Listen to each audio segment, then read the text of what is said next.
No livro de João, capítulo 4. Quero ler do verso 1 até o verso 18.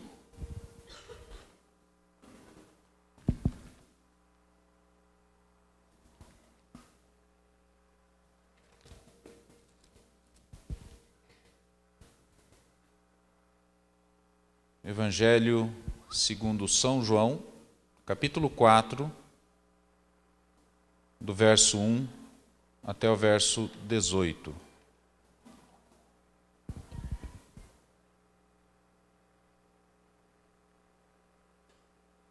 Se por acaso tiver alguém sem Bíblia perto de você, compartilhe a leitura com essa pessoa, encosta do lado dela e vamos estar lendo juntos. João 4:1 diz assim: Quando, pois, o Senhor veio a saber que os fariseus tinham ouvido dizer que ele, Jesus, fazia e batizava mais discípulos que João, se bem que Jesus mesmo não batizava, e sim os seus discípulos, deixou a Judéia, retirando-se outra vez para a Galiléia. E era-lhe necessário, e eu queria que você com uma caneta, com grifa-texto, você grifasse essa palavra necessário. E era-lhe necessário atravessar a província de Samaria. Chegou, pois, a uma cidade samaritana chamada Sicar, perto das terras que Jacó dera ao seu filho José. Estava ali a fonte de Jacó. Cansado da viagem, assentara-se Jesus junto à fonte por volta da hora sexta. Nisto veio uma mulher samaritana tirar água. Disse-lhe Jesus: dá-me de beber. Queria que você grifasse também essa fala de Jesus: dá-me de beber. Pois seus discípulos tinham ido à cidade para comprar alimentos. Então lhe disse a mulher samaritana: como sendo tu judeu, pede de beber a mim, que sou samaritana? Porque os judeus não se dão com os samaritanos. Replicou-lhe Jesus: se conheceras o dom de Deus, e quem é que te pede, dá-me de beber, te lhe pedirias, e ele lhe daria água viva. Respondeu-lhe ela: Senhor, tu não tens com o que retirar, e o poço é fundo. Grifa esse versículo 11. Respondeu-lhe ela: Senhor, tu não tens com o que atirar, e o poço é fundo. Onde, pois, tens água viva? És tu, porventura, maior do que Jacó, e nosso pai, que nos deu o poço, do qual ele mesmo bebeu, e bem assim seus filhos e seu gado? Afirmou-lhe Jesus: quem beber desta água, tornará a ter sede.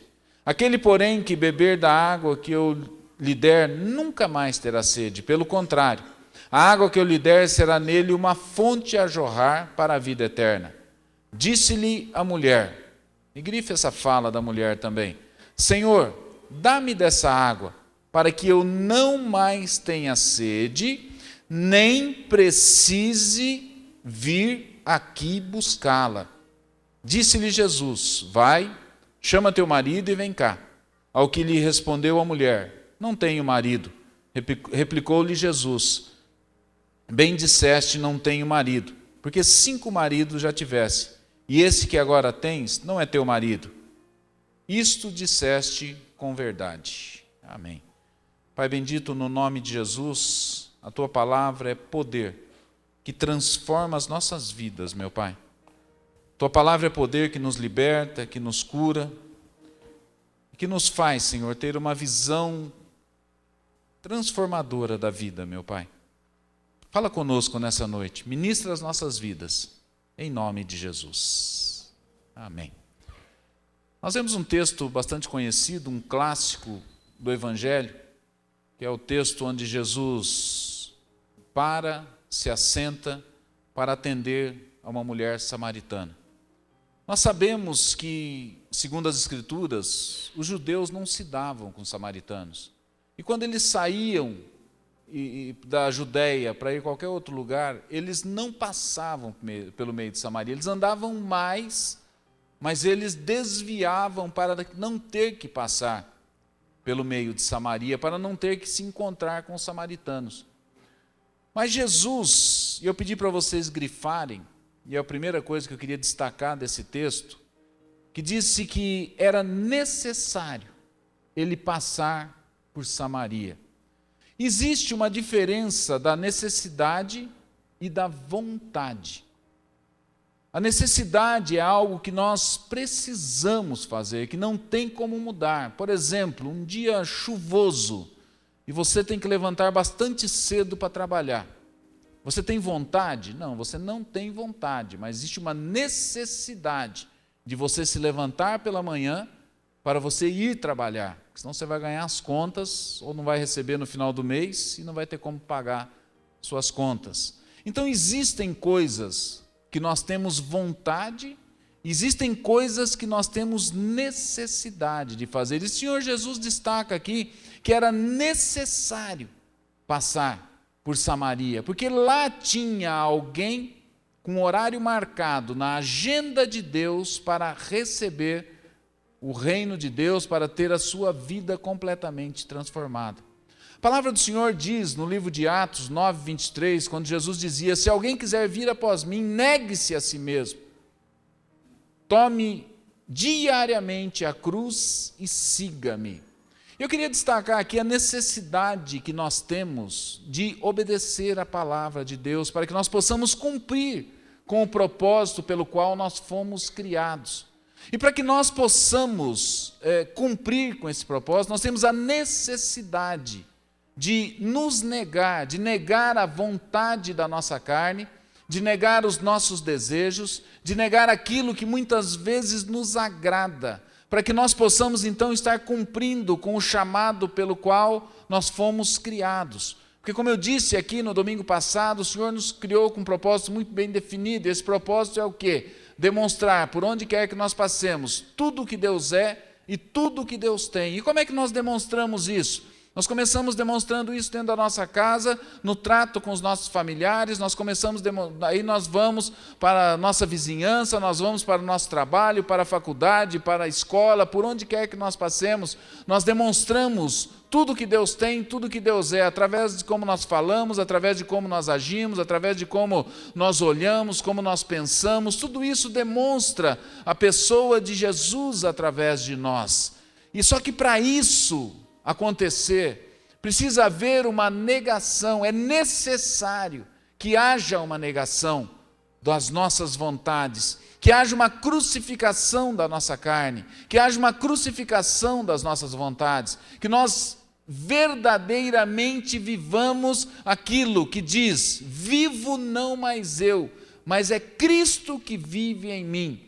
E o viver que eu vivo na carne, eu vivo pela fé no Filho de Deus, que me amou e se entregou por mim.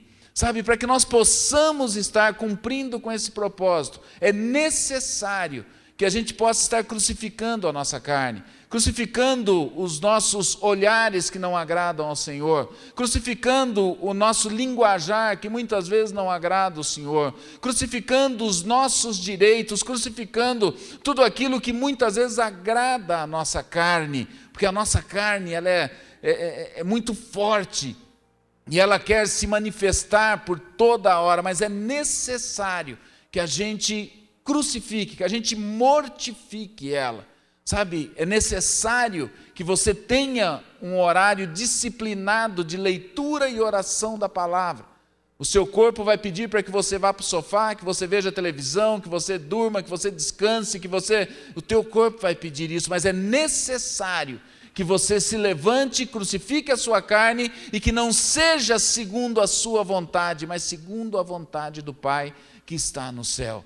Sabe, então era necessário que o Senhor passasse por lá, era necessário que o Senhor encontrasse com aquela mulher, era necessário que ele esquecesse toda essa divergência, toda essa briga, toda essa divisão que havia entre os judeus e os samaritanos, porque lá tinha alguém que precisava ouvir a sua voz, que precisava ouvir a respeito do reino de Deus.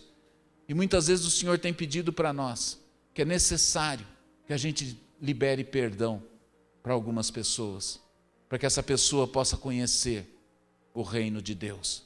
É necessário muitas vezes que você lave os pés de alguém que te traiu, de alguém que te perseguiu, de alguém que muitas vezes fez muito mal para você.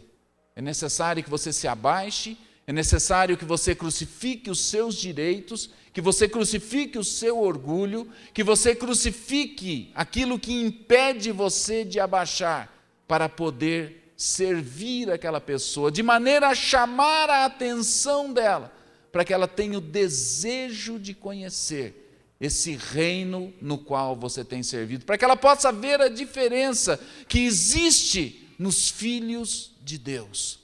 Sabe, é necessário que você libere o perdão, é necessário que você lave os pés, é necessário que você ame aquele que te persegue, é necessário que você ore por aquele que muitas vezes tem feito mal e tem te traído, é necessário. Mas pastor, isso não é fácil. Eu sei que não é fácil. Por isso que o Senhor disse aqui, se você quer vir após mim, negue-se a si mesmo, tome a sua cruz. E cruz fala de morte. Quando você está passando por uma estrada, você vê uma cruz na beira da estrada, você sabe que ali houve um acidente, houve morte naquele lugar. E o Senhor diz que você tome a sua cruz uma vez por ano, uma vez a cada 10 anos. Não, lá no livro de Atos 9, 23, diz que tome a sua cruz diariamente. Diariamente. E aí então você segue o Senhor Jesus. Nós queremos viver um evangelho nos nossos dias, um evangelho da prosperidade, um evangelho chamado shopping center, um evangelho segundo os padrões terrenos. O que é o padrão terreno? O que é uma pessoa próspera? O que é uma pessoa bem-sucedida segundo os padrões terrenos? É uma pessoa que tem um grande patrimônio, uma pessoa que tem muito dinheiro, uma pessoa que se deu muito bem profissionalmente, uma pessoa que se deu muito bem financeiramente, uma pessoa influente. Esse é o evangelho segundo os padrões terrenos. Mas qual é o evangelho segundo os padrões do reino? O evangelho segundo os padrões do reino é que o homem morra, que o homem desapareça e que Jesus Cristo cresça. Que os direitos do homem sejam completamente anulados, para que Cristo se manifeste através da vida dele. Sabe, para isso, para que a gente possa chegar, levar o evangelho, pregar o evangelho não somente aos ouvidos, mas também aos olhos das pessoas, é necessário, não é da sua vontade, vontade nós não temos, mas é necessário que a gente crucifique os nossos direitos e as nossas vontades, começando dentro da nossa casa, com seu cônjuge, com seus pais, com seus filhos. Ah, mas aí é fácil, nós estamos dentro de casa. Lá na empresa, no seu dia a dia. É você crucificar, é necessário. É diferente da vontade. Vontade nós temos de estar com os nossos irmãos. Nós tivemos hoje um tempo de comunhão com os nossos irmãos que nos auxiliam aqui no bom andamento do culto. Muito gostoso. Todos irmãos, todo mundo feliz, todo mundo se amando, todo mundo muito simpático um com o outro. Ali não tem problema nenhum. Mas nós precisamos crucificar a nossa carne quando nós estamos na cova dos leões. Para que Cristo se manifeste. Que eu diminua. Importa que eu diminua e que Ele cresça. Só que para isso é necessário que nós crucifiquemos a nossa carne. E que a gente pare de bater no peito e dizer, eu tenho os meus direitos. Morto não tem direito. E se você foi crucificado com Cristo, você já não tem mais direito nenhum. Se Cristo vive em você, as suas atitudes têm que ser de acordo com a atitude de Cristo. E faço uma pergunta para você durante todo o dia. Quando você tiver e o seu problema, a sua dificuldade, como Jesus agiria nessa situação? Como Jesus falaria nessa situação? Quando alguém dá uma fechada para você no trânsito, quando você dá sinal de luz, quando alguém dá sinal de luz para você que você está indo na estrada para você sair da frente, quando alguém corta a tua fila nos estabelecimentos comerciais, aí você diz, como Jesus agiria nessa situação? Será que ele se manifestaria com toda a sua força? Ou será que ele abençoaria aquela vida? Faça essa pergunta para você: como Jesus agiria nessa situação? É necessário nós crucificarmos os nossos direitos. Agora tem outra coisa que nos chama bastante atenção nesse texto. Eu sempre disse que Jesus nunca pediu nada para ninguém. Só que nesse caso específico, Jesus não falou bom dia, Jesus não falou boa tarde, Jesus não falou a paz, mas para essa mulher Jesus pediu. Engraçado que ele não falou nada, mas ele pediu algo para ela. Lá no verso 7, ele disse assim: dá-me de beber. Aquela mulher chegou e ele disse: dá-me de beber. Por que Jesus começou pedindo para ela? Por que Jesus não abençoou a vida dela? Por que Jesus não ofereceu algo para ela? Mas por que Jesus pediu algo para ela? Dá-me de beber. Jesus fez isso de maneira proposital. Ele fez isso para despertar o valor que tinha dentro daquela mulher. Aquela mulher, ela se sentia um nada. Esse horário que essa mulher ia pegar água, não tinha mais ninguém que ia pegar água naquele horário, porque era o horário mais quente que tinha. Ninguém saía aquela hora para ir buscar água, para ir até num poço buscar água, estava todo mundo dentro das suas tendas, sabe, lá se protegendo do calor. E ela ia aquele horário, porque quando ela saía, por causa da vida dela, a vida de ter tantos maridos, tantos homens, o último não era dela, ela era amante desse homem. Ela tinha tido uma vida de muitos erros, uma mulher que tinha sido usada, uma mulher que tinha sido rejeitada, uma mulher que era somente usada para os prazeres e no momento seguinte ela era descartada. Era uma mulher que ela não se sentia nem um pouco valorizada. Ela olhava para ela mesma, ela se sentia um nada, um zero à esquerda. Aquela mulher, ela não tinha valor algum para ela mesma. Mas Jesus pediu para ela: dá-me de beber, para mostrar para ela que algo precioso tinha dentro dela. Jesus olhou para ela e viu uma preciosidade dentro dela, que poderia ser despertado e poder usá-la de uma maneira poderosa. Assim como o Senhor um dia olhou para mim, olhou para você, e Ele achou alguma coisa de bom dentro de nós. Nós éramos miseráveis, pecadores, fazendo tudo errado, nós não queríamos saber de Deus. Quando nós viemos para a igreja, nós viemos porque nós queríamos alguma coisa em troca, nós viemos porque precisávamos de dinheiro, nós viemos porque precisávamos de uma cura, nós viemos porque nós estávamos com um casamento complicado, nós viemos porque tínhamos problema com os filhos, nós viemos porque estávamos desempregados, por alguma coisa nós viemos. Se nós perguntarmos aqui, acho que daria para contar nos dedos quantos vieram porque realmente estavam sedentos por causa de Jesus. Sabe, essa mulher, ela se sentia um nada, mas Jesus a amou. Ele falou: é necessário que eu vá em Samaria, porque lá tem uma pessoa que se sente um zero à esquerda, e eu preciso apresentar e dizer para ela que ela tem valor, dizer que ela é preciosa, dizer que ela tem algo a oferecer, que ela tem algo precioso dentro dela. E Jesus chegou e pediu para ela: dá-me de beber. Ninguém pedia nada. Aliás, aquela mulher, do trajeto da casa dela até o poço, ela deveria ser apontada, deveria ser comentada, não tinha amigas, não tinha pessoas do seu relacionamento, não tinha nada. Mas Jesus foi lá e ficou esperando ela, no sol, esperando aquela mulher chegar. E ali ele disse: dá-me de beber. Porque Jesus a amou, assim como amou a mim e amou a você.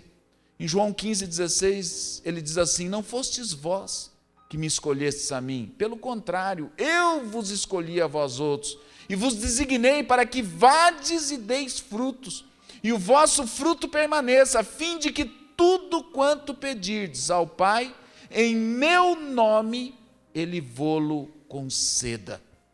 Sabe, Jesus nos escolheu, Jesus escolheu aquela mulher, Jesus escolheu a nossa vida. E nós tantas vezes ouvimos ao longo da nossa vida, às vezes desde muito pequenininho, que nós não íamos dar em nada, que nós não tínhamos nada para oferecer, que nós éramos perdedores, que tudo que a gente fazia dava errado, que tudo o que a gente fazia não prosperava, que nada do que a gente começava, a gente chegava até o final, que tudo que a gente ia empreender dava errado. E nós nos sentimos perdedores, frustrados e derrotados. Quantas vezes nos sentimos assim? Muitas vezes pais de famílias, por situações que às vezes levam a família a passar por algum tipo de dificuldade, nós nos sentimos a última das criaturas. Nós nos sentimos pessoas que não conseguiram cumprir com a sua obrigação. Nós nos sentimos fracassados diante de situações. E isso é algo que marca tão profundamente a nossa vida. Sabe, que nós ficamos com medo de dar um passo à frente, nós ficamos com medo de empreender algo, nós ficamos com medo porque nós achamos que nós não vamos dar certo em mais nada. E quando o erro começa a reincidir, você tenta uma coisa, não dá, você tenta outra coisa, não dá, você tenta outra coisa, não dá, e as pessoas, quando o diabo não vem, ele manda os secretários que vêm ainda te acusar de que não vai dar, que você é um frustrado, que você é um derrotado, que você é um burro, que você é alguém que não sabe fazer nada, que tudo que você vai fazer dá errado. Isso vai marcando. E quantas pessoas cheias de graça, cheias de potencial, que estão travadas, estão simplesmente travadas, com medo de dar um passo à frente. Pessoas que estão segurando ali o pouco, muitas vezes, que tem nas mãos, porque algo está imprimido, está tatuado na sua alma. Você é um derrotado. Mas Jesus veio e encontrou com essa mulher. Jesus a escolheu, Jesus a amou e Jesus acreditou nela. Assim como Ele nos amou, assim como Ele nos escolheu e Ele acreditou em nós. Você já parou para pensar que o Rei dos Reis, Senhor dos Senhores, Ele deixou o seu reino e morreu, não foi só por causa de mim, não foi por causa do pastor Carlos Alberto, não foi por causa dos diáconos, mas foi por causa de você, por causa de cada um de nós. E como a Lorena ministrou hoje de manhã, se eu tivesse dado uma das minhas filhas por uma causa, eu não ia deixar aquela causa dar errado de jeito nenhum, mas de jeito nenhum, tinha custado a vida de uma filha. E aqueles que são pais sabem o quanto nós amamos nossos filhos. Você imagina, pai, você ter dado o seu filho para morrer por uma causa. Você ia deixar aquela causa dar errado? Algo que custou tão caro. Algo que foi precioso. Deus, quando foi cumprir a obra da redenção, Ele olhou, e o que Ele tinha de mais precioso, Ele não mandou anjo, Ele não mandou querubim, serafim, Ele mandou o filho dele, porque nós éramos preciosos, porque Ele acreditava nas nossas vidas, porque Ele acreditava em nós. E muitas vezes nós olhamos para dentro de nós e nós não vemos nada para oferecer, a não ser um rastro de derrotas, a não ser um rastro de perdas, a não ser um rastro de destruição. E quantas vezes nós ouvimos e quantas vezes nós falamos: se eu pudesse, eu faria tudo diferente. Se eu pudesse, eu tomaria outras atitudes. E o Senhor nos chama aqui nessa noite para dizer: é possível você reescrever a sua história.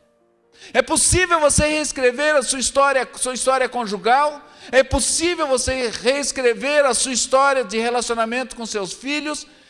É possível você dar um outro destino para a sua vida, porque algo precioso tem dentro de você, que muitas vezes está encoberto pelo medo, pela insegurança e pelas vozes que você ouviu uma vida inteira, de que você não dá certo em nada. Vozes que você ouviu uma vida inteira, que geraram medo, insegurança e que abafaram esse talento que Deus colocou dentro de você. Você sabia que pelo menos um talento você tem? Você sabia que Deus te deu pelo menos um talento? Todos nós temos. O Senhor nos criou com um talento específico. Somos todos diferentes. Um tem graça numa área, outro tem graça na outra, outro tem graça na outra. Juntos nós nos completamos, mas todos nós temos um talento. E muitas vezes esse talento você enterrou ele. E ele não está se multiplicando. Mas o Senhor Jesus acreditou em você e está nos dando uma nova oportunidade para nós escrevermos uma nova história. Vocês lembram daquela viúva de Eliseu, que ela chegou até o profeta e disse: os credores chegaram, vão levar meus filhos, porque as dívidas são muito altas, vão levar meus filhos como escravos para pagar a dívida. Aí o profeta disse: o que você tem dentro da sua casa? Ela falou: não tenho nada. Falei: peraí, eu tenho um pouquinho de azeite lá. Foi o que Deus vai fazer o milagre. Vai, você e teus filhos, entra dentro da tua casa, fecha a porta, pega vasilhas vazias, não poucas, que através desse pouco que você tem, Deus vai fazer um milagre poderoso na sua vida. E diz o texto que ela começou a derramar aquele azeite, e aquele azeite não parou, enquanto havia vasilhas vazias. E continuou derramando, e continuou derramando, derramando, derramando. Ela não tinha visto nada. Mas o Senhor, com aquele pouco, fez um milagre tão grande. E mudou a história dela, que diz que ela pagou toda a dívida dela e viveu toda a sua vida do resto que sobrou. Sabe, então esse talento, essa graça, esse valor que você tem dentro de você, Deus quer usá-lo. Mas é tão pouco, mas é esse pouco que Deus vai multiplicar. Mas eu sou tão incapaz. Você é incapaz, mas aquele que habita dentro de você, chamado Espírito Santo de Deus, esse é capaz de escrever uma nova história para a sua vida. Esse é capaz de mudar a sua realidade. Esse é capaz de te levar a lugares que você jamais imaginou. Esse é capaz de fazer de você uma pessoa plena. Muitas vezes, não uma pessoa próspera segundo os padrões do mundo, mas uma pessoa próspera segundo os padrões do reino. Muitas vezes vivendo uma vida simples, mas com muita alegria, uma sensação de realização, uma paz que excede a todo o entendimento.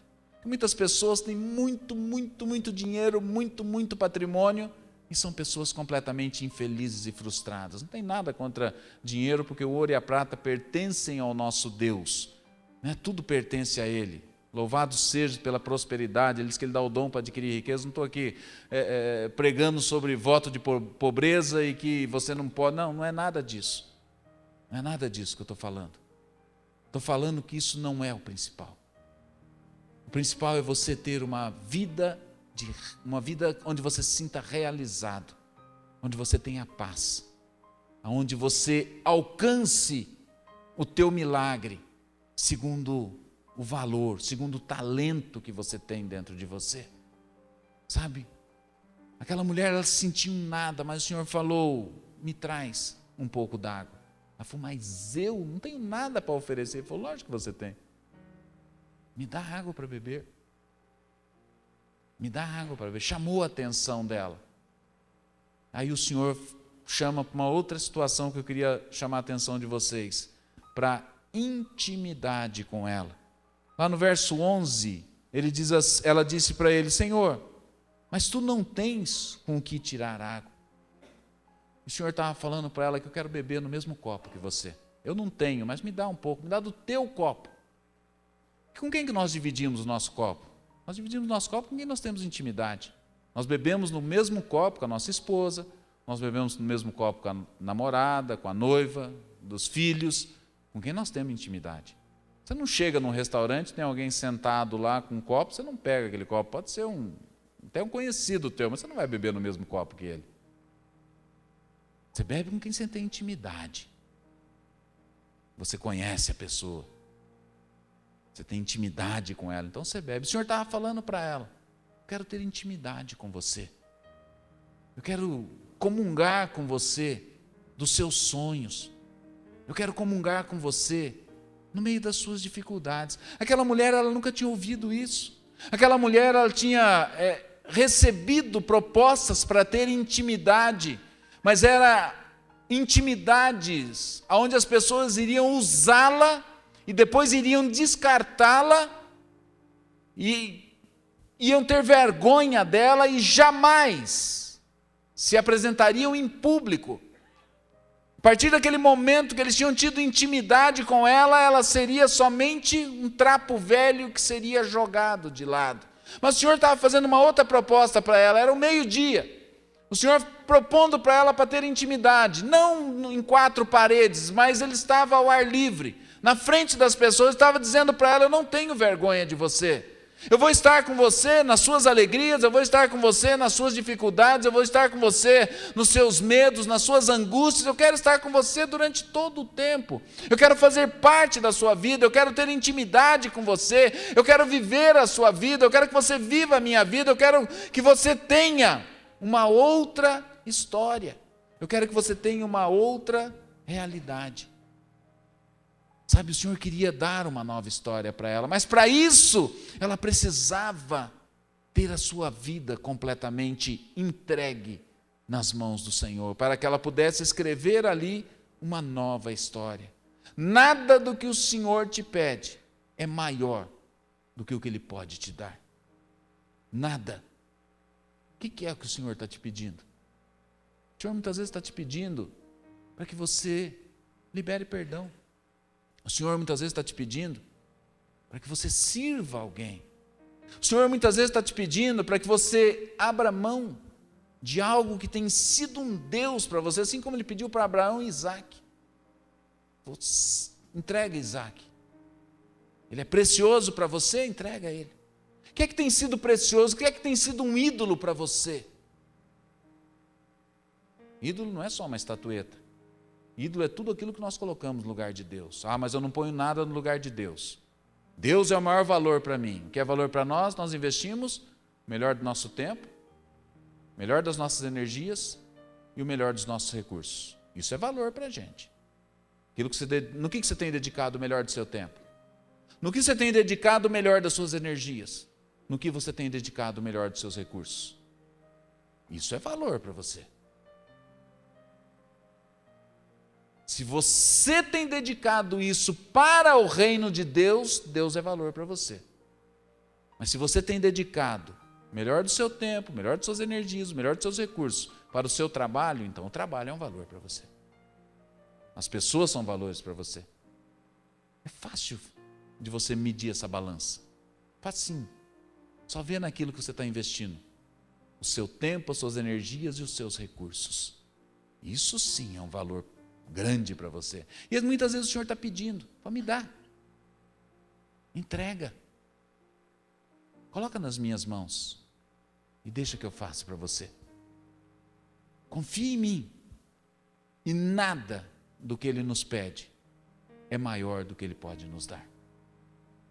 Se você entregar a Ele um reboliço na tua vida, Ele vai fazer. Tudo o que você coloca nas mãos dEle, Ele te devolve quadruplicado, em paz, em prosperidade, em alegria, segundo os padrões do reino, não segundo aquilo que nós entendemos, mas segundo o que Ele tem reservado para nós. E Ele diz no livro de Jeremias: eu é que sei os pensamentos que eu tenho a vosso respeito. São pensamentos de paz, não são pensamentos de mal, para dar o fim que você deseja. Essa mulher, ela tentava por muito e muito tempo ser feliz, buscando naquilo que as pessoas podiam dar para ela. Tinha tido 4 maridos, o 5º não era dela. Tentando buscar se saciar, tentando buscar ter satisfação, ter prosperidade, ter paz na sua vida, mas nada havia causado, só tinha causado vergonha, tristeza, angústia, frustração na vida dela. E o Senhor propõe intimidade para ela. Quero beber no mesmo copo que você. Eu quero estar com você nos seus medos, quero estar com você nas suas vitórias, eu quero estar com você nas suas angústias, eu quero estar com você durante todo o tempo, nas suas frustrações, que eu vou mudar a sua história. Vamos dividir esse mesmo copo. E por último, nós vemos no verso 15, Deus mudando a vida daquela mulher. Quando Ele diz aqui,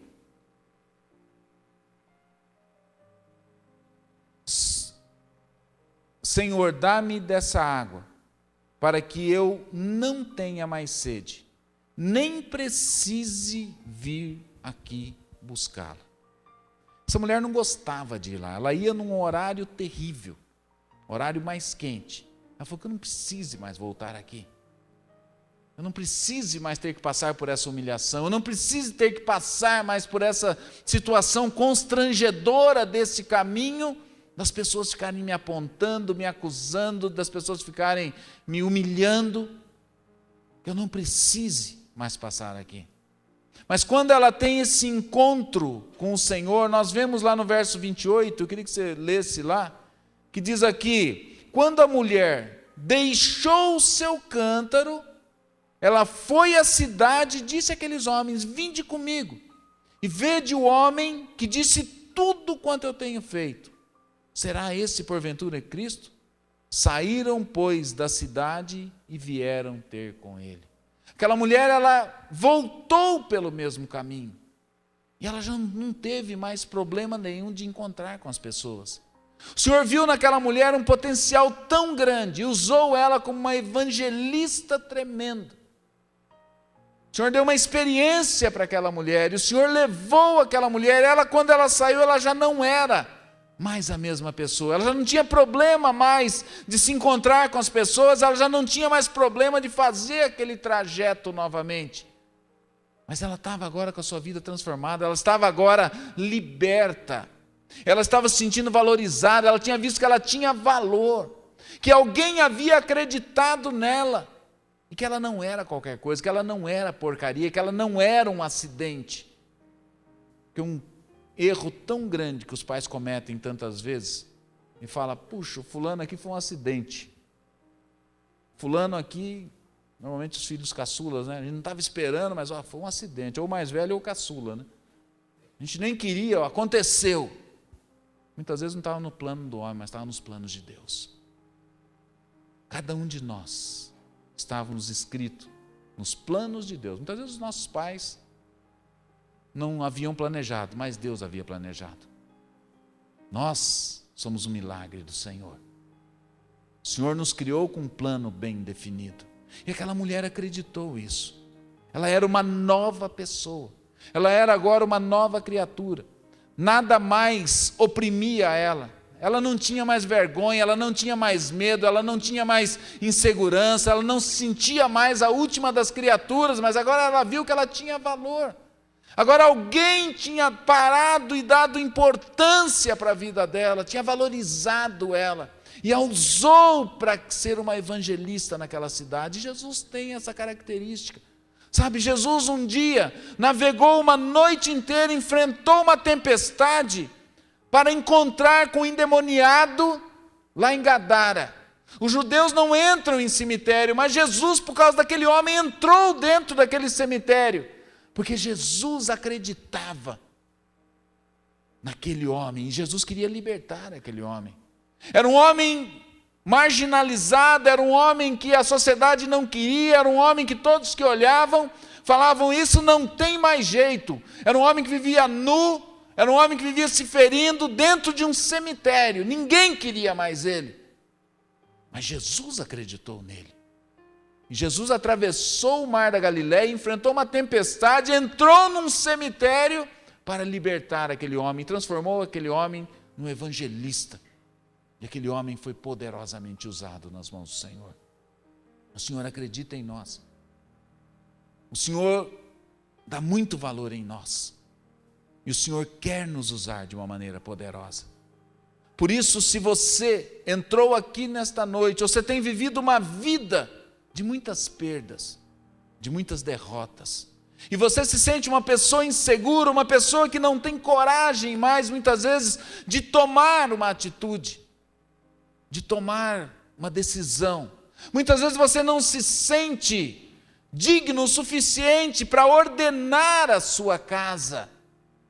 Porque você olha para a sua história e você fala, eu sou um perdedor, que direito eu tenho de dar uma direção para os meus filhos, para minha esposa ou esposa, que direito eu tenho de ser a ajudadora idônea, que Cristo falou que eu sou? Eu não sou nada, eu sou uma porcaria. Eu queria te dizer que Jesus acredita em você. e que Jesus quer restaurar em você. Sabe, esse valor, que você é especial.